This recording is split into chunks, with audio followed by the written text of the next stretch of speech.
20 years ago or so, I was painting in a way where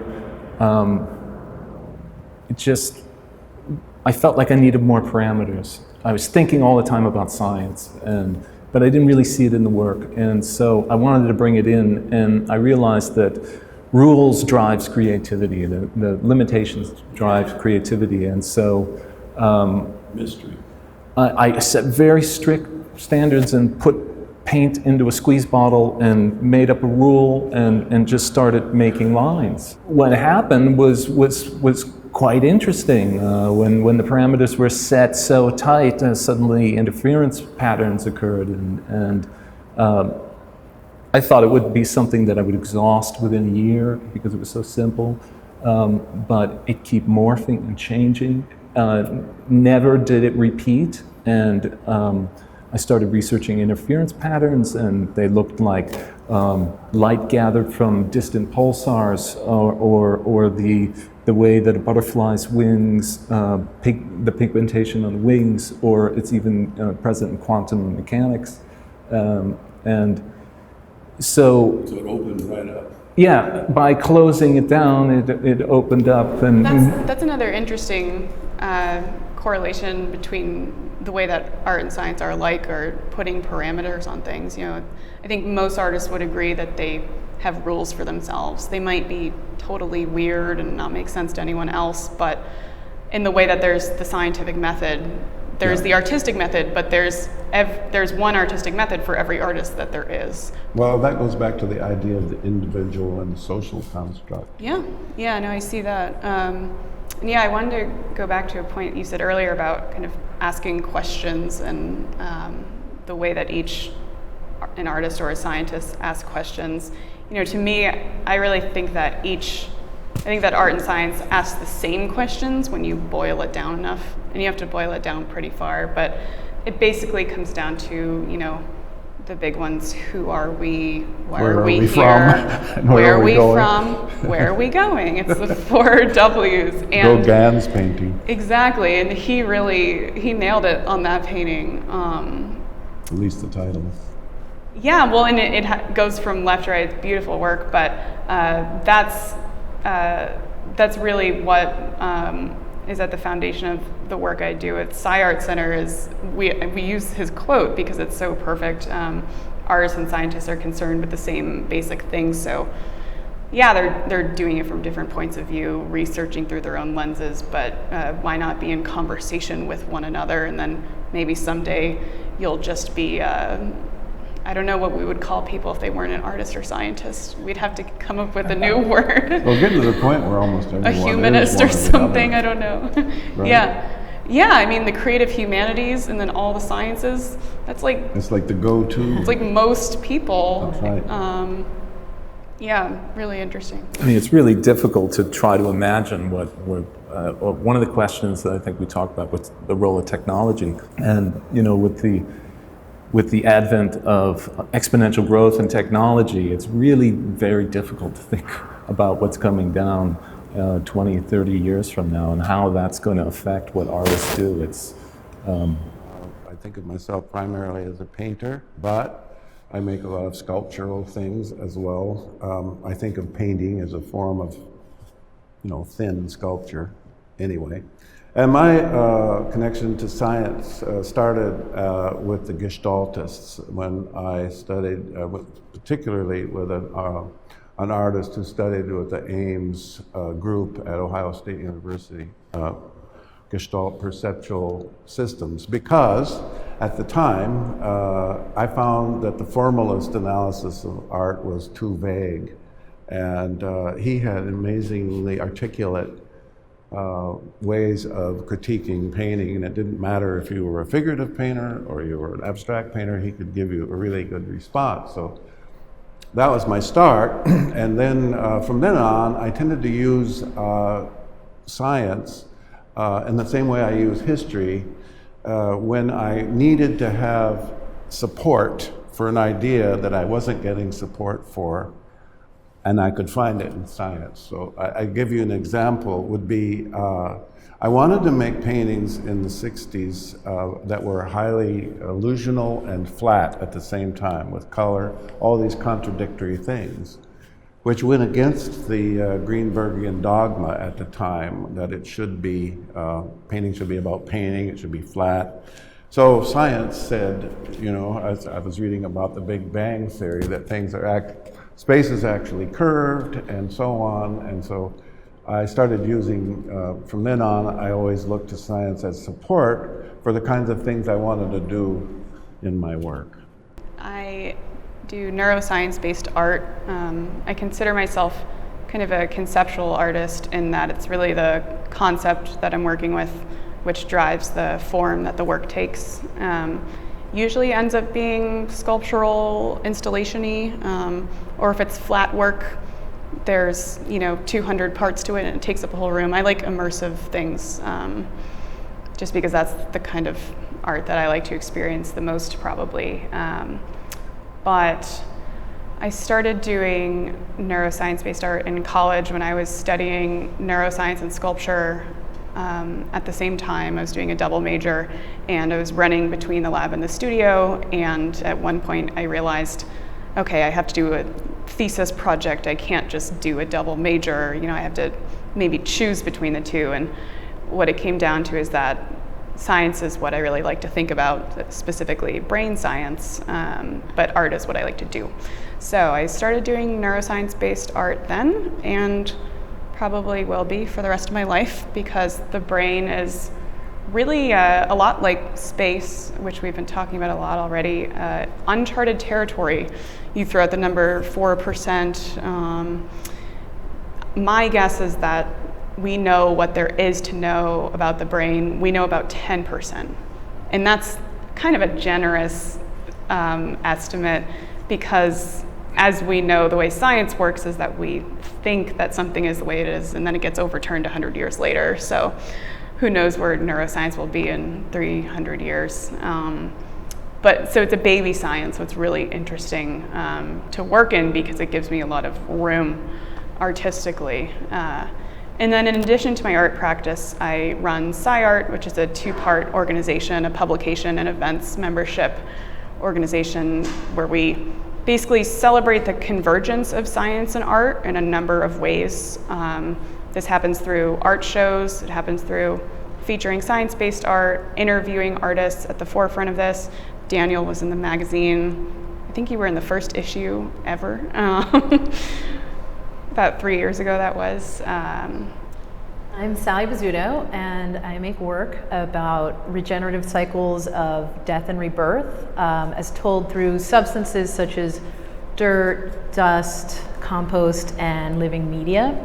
And it started several years ago for me. I became very interested in dust. And I realized that what was so interesting to me about dust was its relation to the human body.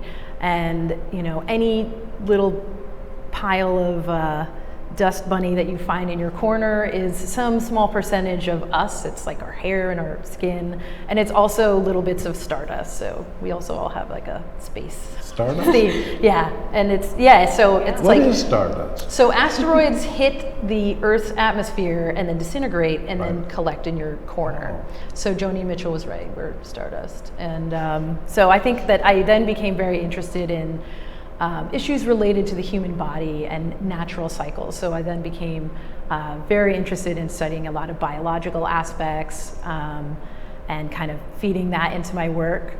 And then I also work with a collective called Biome Arts, and Biome Arts is primarily focused on ecology, technology, and autonomy / social justice. So a lot of people think maybe ecology and technology are opposed to each other. I think they're very integrated and very related, and I think that the future will definitely be a lot of biology and technology working together. And then we're also interested in this aspect of autonomy as like a way of disengaging or decentralizing certain infrastructures, food, water, energy, and what are small ways we can make that a more healthy system and work more locally. So we make large-scale projects collectively, and so we did our first project 2 years ago. We hosted a 2-week symposium in upstate New York that was focused around those themes. We held meetings and workshops, and we had 7 performances in 7 days, and it was really wonderful. And then this summer we are working on a new project, which is a collaboration with the artist Mary Mattingly, who is creating an installation called Swale. Swale is a floating food forest. And so her idea behind the project was that it's actually technically illegal to grow food on public land in New York City. So this is about what if there was an alternate kind of space where people could come and collect free food and then take it home with them. You know, how would that change the way we think about the food production cycle?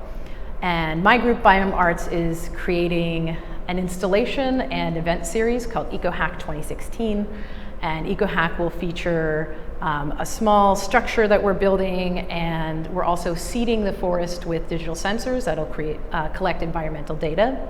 And then we will use that data to create data visualization and possibly sonification as well, so that will then be projected onto the structure and then back onto the forest, so that you can get a kind of visual picture of what's going on, and that's sort of like an invisible forest of what's going on with the biological systems present on Swale.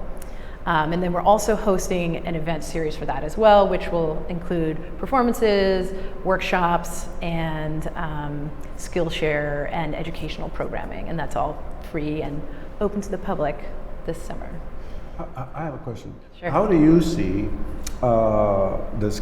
if there is a schism between the difference between, let's say, a science-directed display of all the data and so on, and it being art? Yeah, that's a good question. I think that for us, we're viewing the data, the way that we would like to visualize it is less one-to-one. So it's not like, okay, so take, for example, moisture level. It's not necessarily immediately readable, like, oh, if it's this color, it means this specific thing. It might be a little more interpretive. That's something we're still working out right now. So that's one way that I view it as different. I think it's a little more, could go either way. Like maybe the audience is in on it a little bit, and there's some information you could read if you were in the know, but it's not an informational placard per se, like the way you would see it. Would someone who is knowledgeable of your work and Julie's work, would they go, well, this piece is, I'm going to compare it with one of her installations? Would they do that? I think it's an interesting question. Like we were sort of talking earlier about what is that difference between where does art begin and something else? There's a good example of this that I came across a couple years ago. Do you guys know the rainbow images? So these were images of, well, that's part of the reason it caught on, is because it's a great name, and it's kind of what it sounds like. So it's images of brain cells that have been fluorescently tagged and are different colors across the rainbow spectrum, maybe 8 colors in total. And it just gives scientists a way, it's an imaging technique, it gives them a way to see what different kinds of cells there are, because different colors go on different kinds of cells. It's more complicated than that, but that's basically the gist. So you get these images of brain cells, and it's a rainbow. It's beautiful. I mean, it's amazing looking. And it kind of, I realize that some scientific images like that and the drawings by Santiago Ramon y Cajal, which are the oldest drawings of neurons, he was the first one to draw what a neuron was from under the microscope, because back then you had to draw, there wasn't photography. But things like Rainbow have really become art in a way, because people buy posters, they put them on their walls, and it's because of the science and art of it, really. It's the same with the images from the Hubble. Yeah. How can you not, yeah. you know, how can you not love those? Exactly. But I mean, there's an aesthetic value to life. That doesn't mean it's art. In other words, there's a lot of beauty that happens.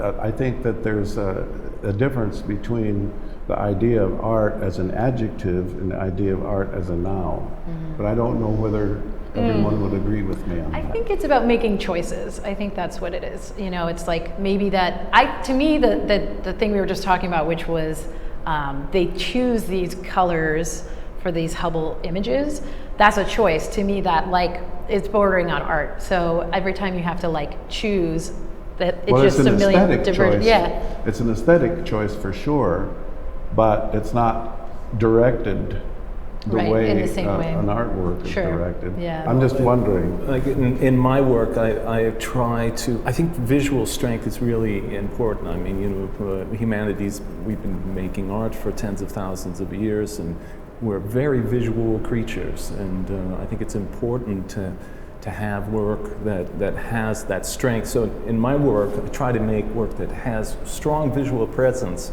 but that presence is not for its own sake, but is a side effect of ideas and concepts that are rooted in the sciences.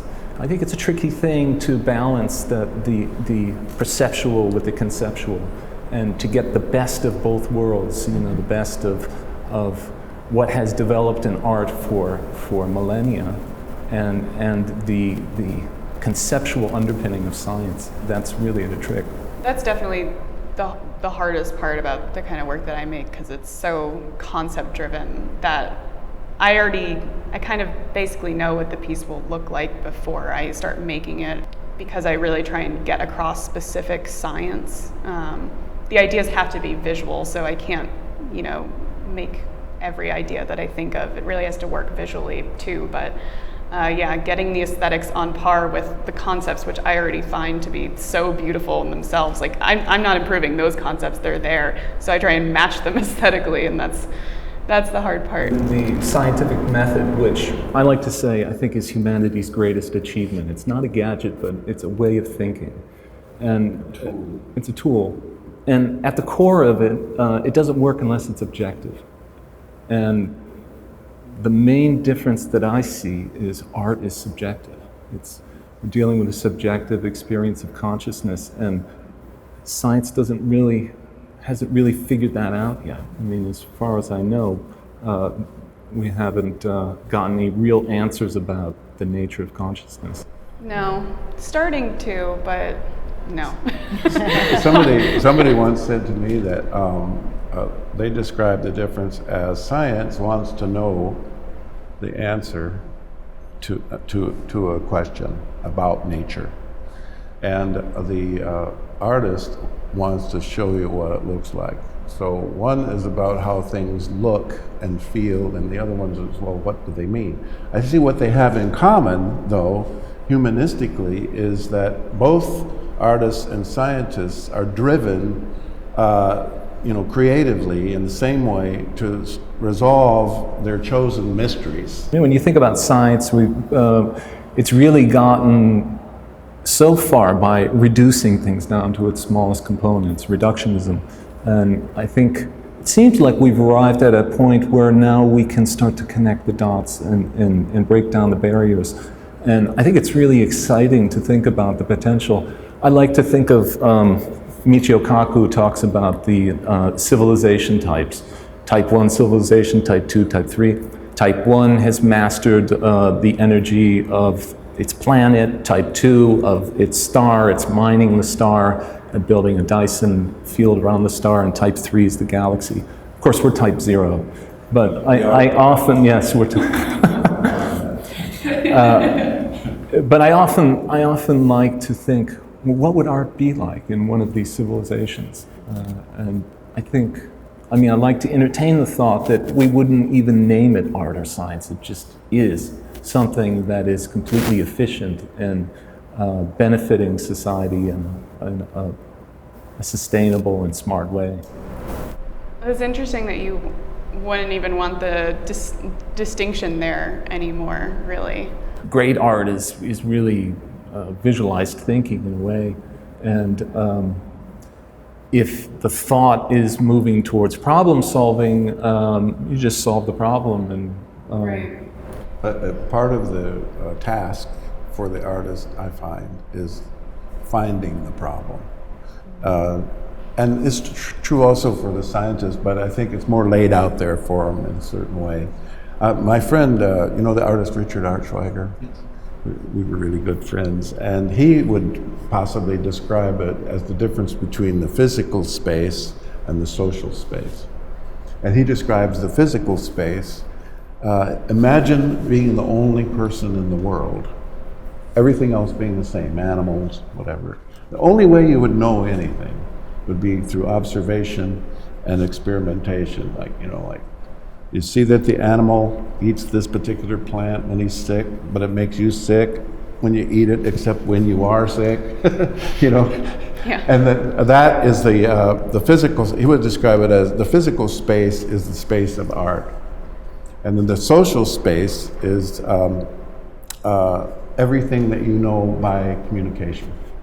When you think about the origin of art being thinking, and you take someone like Aristarchus, a pre-Socratic Greek thinker who was sitting on an island using just his brain and his eyes, and looking up, he was able to calculate the distances to and the sizes of the the sun and the moon, and then deduced from that we must be going around the sun. And this was over 2,000 years before Copernicus and Newton. And when you think about the technology that's coming, and if there's that kind of quality in the thought mixed with technology, it's just, I don't think we can even imagine what and we were trying to think of a word of what it would be. We can't even think of what it would be. We're not evolved enough, maybe. Yeah. Well, you mentioned technology and biology before. Sure. What do you think the future is there? Yeah, good question. I don't know. I think it is hard to imagine, because it's going to be so new. It's perhaps beyond what we even think of right now. But I do think something like cybernetics is going to become very much a part of the new discourse. I think that's already becoming a kind of rich material for artists and scientists alike to work with. I think right now we're viewing it very much as only used for like correctional purposes, like, oh, okay, someone is missing some kind of sense or a limb or something like that. We need to then correct it somehow. But there's already a lot of like people like biohackers who are implanting themselves with different things so that they can develop and enhance their skills. And I think right now that's like a conversation that is quite controversial, and people get a little skittish about it. But what's the controversy? The controversy is, I think a lot of people are afraid of it and they don't want it. And they say, like, my body is, has integrity on its own, and anything that... Until it doesn't. Right. And yeah, and like, what are the boundaries of the body? What does that even mean, right? I mean, our body is porous. Okay. We like to think of it as being very discreet, and it's not discreet at all. So I think that people just hear like, oh, the government's gonna, I mean, I had a conversation with my sister who is not an artist, but she's an amazing thinker, and her first thing was like, the government is gonna implant us with things and track us, and that freaks me out. The government can't even collect taxes. How's it gonna do that? That's true, but we do track our pets now. Right, yeah, exactly. People That's put cool. RFID chips in their pets, and now humans are putting RFID chips in their bodies. People are putting sensors. Yeah, people are thinking about putting them in their children. I mean, it's already becoming a thing. I think it's going to be a really rich topic in the future, because soon we'll move more into aesthetic choices and more into the realm of optional kind of body enhancement in whatever way that may be. Could be cybernetic, could be genetic, could be ingesting things, like some early cyborg theories about these guys who are like, oh, we're going to go to space and we need to like take these drugs and have these things that will enhance our body in this specific way. So there's a lot of... Well, they have those they're already working with like injections that'll seek out the problem and right. send it back. Nanomachines are going to be in us really soon. I think I'm okay with that. I'm okay with it too. Let's get one. Yeah. I think I also I'm a little more, I'm a little more comfortable with a wearable than something that's an implant. And I think a lot of people, that's like the bridge for how to get there, or have like an exoskeleton maybe, and then you could take it off at night, right? Yeah, why not? But I get tired of mine. Yeah. But I don't know. I mean, I'm interested. You had like a kind of visceral reaction. You're like, I'm not ready. I don't know. I'm not sure. I haven't thought about it too much. Well, if you thought that they suggested that they send one of these little things through your bloodstream to see what's going on, you wouldn't mind, would you? No. Because, I mean, it could really, oh, there's the problem. We've got this little tumor there. While it's there, we're just going to burn it out, and then out it Well, that's what Ray Kurzweil is talking about, that, you know, if we live to this point of singularity, which I think he says like 2039 or something, when computers will be intelligent enough, we'll live forever. The weird thing about all of this technology, to my way of seeing, and how advanced everything is how it seems to be completely outside of the social condition. You know what I mean? We've got we can solve that, but we've got massive killing going on in Chicago. Bit of a disconnect there. Yeah. Right? Yeah. Now, shouldn't there be some kind of science? The reason I brought it up is because there was this thing on the radio where they have this data collection system where they're trying to preempt crime. And, So Minority Report. Right? yeah, right. And they go and they know this guy is potentially going to either get killed or kill somebody, and they interview him and they try to get him out of there and so on. So that is an example of at least some form of science being applied to a social condition that seems very problematic. I think to me, the question of cybernetic, what is it called? Cybernetics? Cybernetics, that's the word. And all the advancements that we can make with the human body and the human, health issues and so on, important, but come on. Let's Yeah. fix our social problems first. When you look at the Yeah. world and the Yeah. people, Yeah, maybe they go hand in hand, though. Perhaps there's something where they interface.